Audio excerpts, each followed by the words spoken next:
It is 10:28 a.m., January 24th, 1943.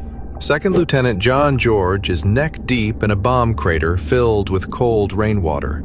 He isn't holding a standard-issue Army rifle. He's gripping a Winchester Model 70, a sporting rifle, a deer hunting gun. 42 yards away, Japanese infantry are moving toward him. He can hear their boots sucking in the mud.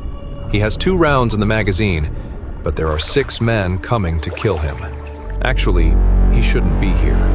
He should be back at the command post, listening to his superior officers laugh at his toy rifle. That's what they called it. A mail-order sweetheart, a civilian plinker. But right now, that toy is the only thing standing between John George and dying in the mud. 23 seconds. That's how long he has until they see him. Suddenly, a Japanese soldier steps up to the edge of the ditch right beside him. He was looking straight at him.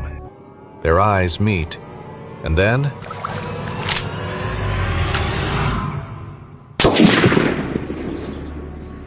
To understand why a 27-year-old officer was hunting men with a deer rifle, you have to look at the numbers. The M1 Garand is a beautiful weapon, semi-automatic, 8 rounds, reliable. But in 1943, it had iron sights. At 300 yards, a man's head is the size of a pin. John George knew this. Back in Illinois, he was a state champion marksman. He knew that you can't hit what you can't see. So when the 132nd Infantry Regiment shipped out, George didn't pack standard issue. He packed his own money. He bought a Winchester Model 70. He fitted it with a Lyman Alaskan scope. He requested it be shipped through military mail. When he opened that crate in the supply tent, the armorer looked at him like he was insane. Is this for deer or Germans, Lieutenant? Captain Morris, his commanding officer, told him to leave the sporting rifle in his tent and carry a real weapon. He ordered George to carry the Garand. George disobeyed. Why? Because of what happened on January 19th. The 132nd had relieved the Marines at a place called Point Cruz. The terrain was a nightmare. Coconut groves, massive banyan trees with trunks 8 feet thick. And in those trees were sniper ghosts of Japan. On January 19th, Corporal Davis was filling canteens at a creek.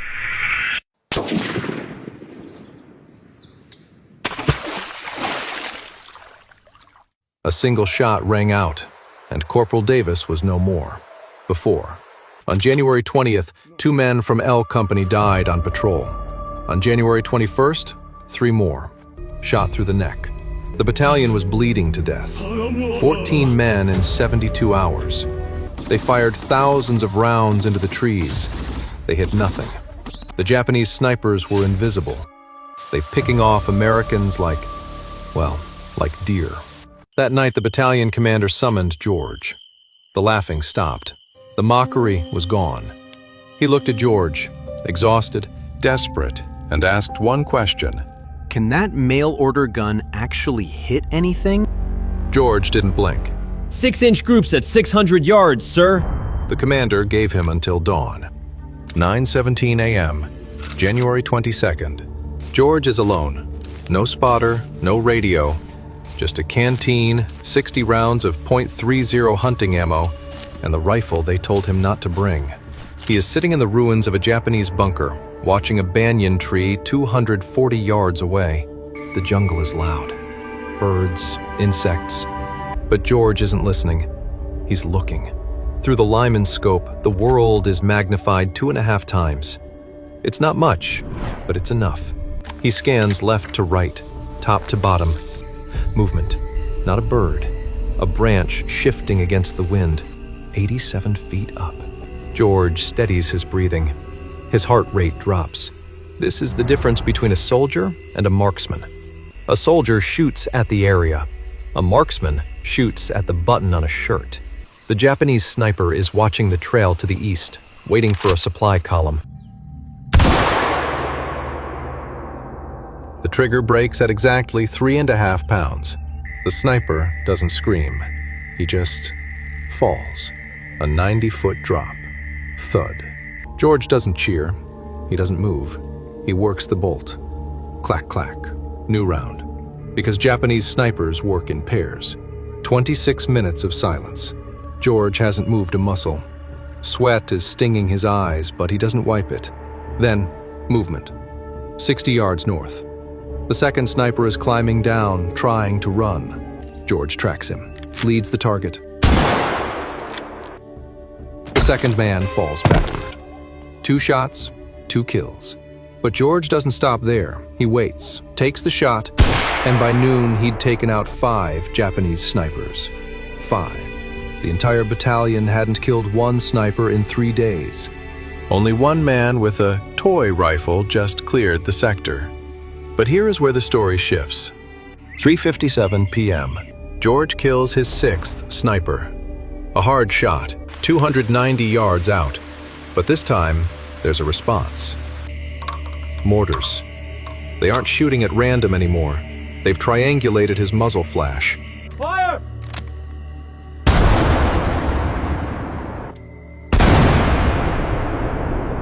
The first shell lands 40 yards short.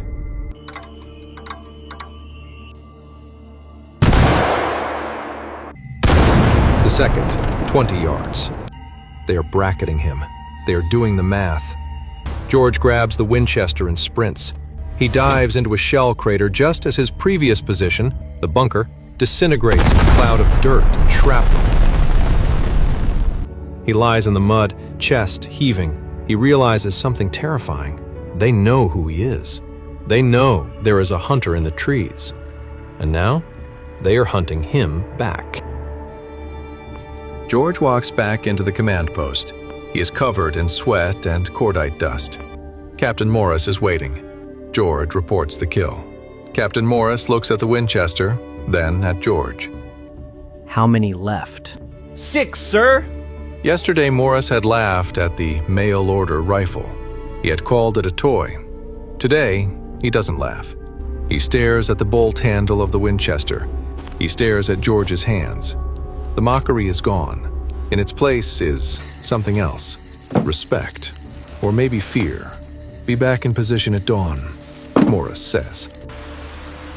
January 23rd began with rain.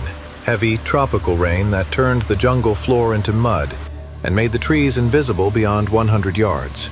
George sits in the captured Japanese bunker. He hugs the Winchester to his chest, protecting the scope with his body. Water kills optics. If moisture gets inside the lens, the hunt is over. He waits. 8:15 a.m. The rain stops. George lifts the rifle. He wipes the lens. He settles the stock against his shoulder. He begins the grid search. Today with new location. He spots sniper number 7. A mistake in camouflage. A patch of uniform that doesn't match the leaves. George fires.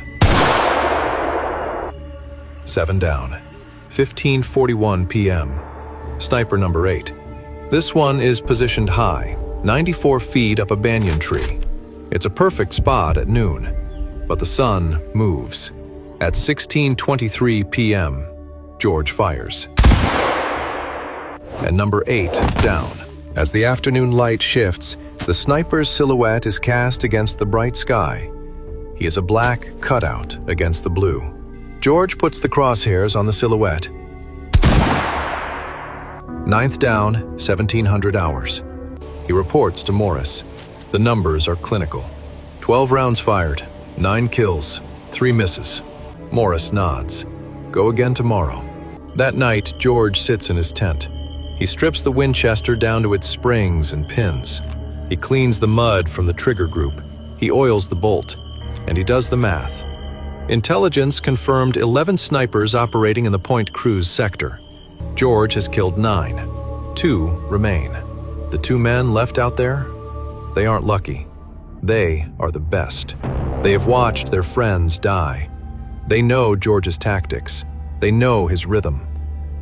Next day, January 24th. George is sweating against the rocks.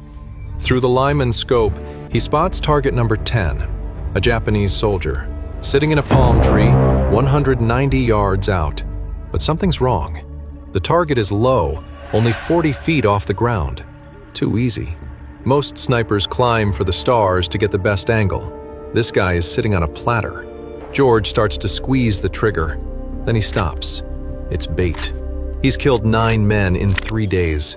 The enemy isn't stupid. They wouldn't leave a man that exposed unless they wanted George to shoot him. George lowers the rifle. He ignores the easy kill. He starts scanning the empty trees around the palm. He checks every branch, left to right, top to bottom. 11 minutes pass. Then he sees it. The real threat. 80 yards northwest of the bait, a massive banyan tree, 90 feet up. The second sniper is buried in vines, watching the palm tree. He's waiting for a muzzle flash. The second George shoots the bait, this guy will put a bullet in George's head. George does the math. If he waits, they find him. If he shoots the banyan sniper first, the sound gives him away before he can cycle the bolt. He decides to flip the script. He swings the rifle back to the bait in the palm tree. He exhales. Crack. The soldier in the palm jerks and falls. George doesn't watch him land. He rips the bolt back and swings hard to the northwest. Up in the banyan, the real sniper hears the shot. He turns his head toward the sound. That movement is all George needs. He finds the shape. The second body tumbles through the canopy. 2 seconds, 2 shots, 2 kills. But the echo is ringing through the valley. Every Japanese soldier in the groves knows where he is now. George doesn't check his work. He tries to grab his ammo and runs. Now he's not safe. A Japanese recovery team, infantry, not snipers, is moving through the brush to collect the bodies. George dives into a drainage ditch. It's filled with rainwater. He sinks down. The water is cold, filthy. It covers his chest, his neck, his chin. He holds the Winchester straight up, keeping the action dry. He counts the voices. 1, 2, 3, 6. At least 6. He has 2 rounds in the rifle. The rest of his ammo is in his pack, which he left behind at the rocks. Suddenly, the footsteps stop. A Japanese soldier steps to the edge of the crater. He looks down. He sees George. Their eyes meet. There is no time for language, no time for surrender. The recoil slams into his wet shoulder. The soldier drops instantly. George works the bolt underwater. Now he stands up. 2 more soldiers rushing the rim. Again, 2 seconds. 2 shots. 2 kills. But now, the rifle is empty. He scrambles out of the crater, slipping in the mud. Bullets are snapping past his ears. Zip, zip, zip. They aren't aiming anymore. They're just pouring fire into the zone. He sprints. Not a tactical retreat, a run for his life. Then he dives for cover. Silence returns. George waits. But now, Japanese soldiers don't follow him. They've seen enough death for one morning. George walks into the American perimeter. He walks straight to Captain Morris's tent. He is covered in mud. He smells like swamp water and cordite. He gives his report. 11 snipers confirmed, sir. 3 infantry. I'm out of ammo. Morris doesn't ask if the rifle is a toy. He doesn't ask if it's for deer. He recommends George for a bronze star. George cleared the jungle. He saved hundreds of American lives. He proved that marksmanship matters. John George didn't just kill snipers. He taught the U.S. Army a lesson they are still learning today. It's not the weapon that makes the soldier. It's the man behind the trigger. In 1947, George decided to write down what had happened. The book was published in 1947 under the title Shots Fired in Anger. It became a classic among firearms enthusiasts and military historians.